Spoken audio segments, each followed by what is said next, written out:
कायदा आणि सुव्यवस्था अबाधित ठेवण्यासाठी आणि कोणत्याही आपत्कालीन परिस्थितीला प्रभावीपणे सामोरे जाण्यासाठी कल्याण पोलिसांकडून दंगल नियंत्रण योजनेची रंगीत तालीम आयोजित करण्यात आली। कल्याण पश्चिम येथील वासुदेव बळवंत फडके मैदानावर झालेल्या या सरावात परिमंडळ 3 अंतर्गत पोलीस अधिकारी आणि अंमलदार सहभागी झाले होते।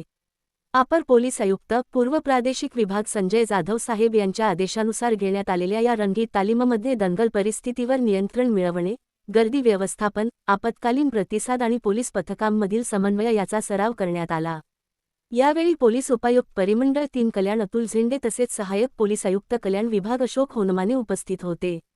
या सरावामध्ये 22 पोलीस अधिकारी, 92 पोलीस अंमलदारांसह SRPF प्लाटून, CRM मोबाईल पथक, स्ट्रायकिंग टीम, रुग्णवाहिका आणि अग्निशमन दलाच्या वाहनांनी सहभाग घेतला। कोणत्याही आव्हानात्मक परिस्थितीत नागरिकांची सुरक्षितता आणि कायदा सुव्यवस्था राखण्यासाठी कल्याण पोलीस दल पूर्णपणे सज्ज असल्याचा संदेश या रंगीत तालीममधून देण्यात आला आहे।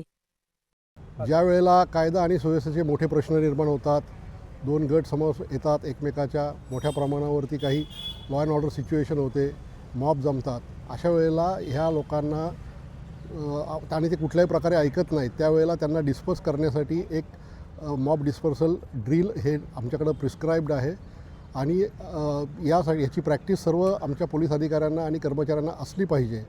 यासाठी आम्ही आमच्या इथे कल्याणमध्ये झोन 3मध्ये आणि झोन 4मध्ये याची प्रॅक्टिस आम्ही आयोजित केलेली आहे, ज्याच्यामुळे आमच्या कर्मचाऱ्यांना त्याचा सराव होईल, अधिकाऱ्यांना सराव होईल, त्याच्यातली इक्विपमेंट्स वापरण्याचा सराव होईल आणि अशा कुठल्याही एखाद्या ठिकाणी जो लॉ अँड ऑर्डर क्रिएट होईल त्यावेळेला आमचं पोलीस दल हे सुसज्ज आहे, त्याचं डेमॉन्स्ट्रेशन पण होईल। या सगळ्या उद्देशाने आम्ही हा सराव घेत आहोत आणि या सरावामुळे आमच्या सर्व कर्मचारी आणि अधिकाऱ्यांना एक चांगला कॉन्फिडन्स तयार होईल आणि येणाऱ्या कुठल्याही लॉ अँड ऑर्डरला आम्ही त्या संदर्भामध्ये तोंड देऊ शकू।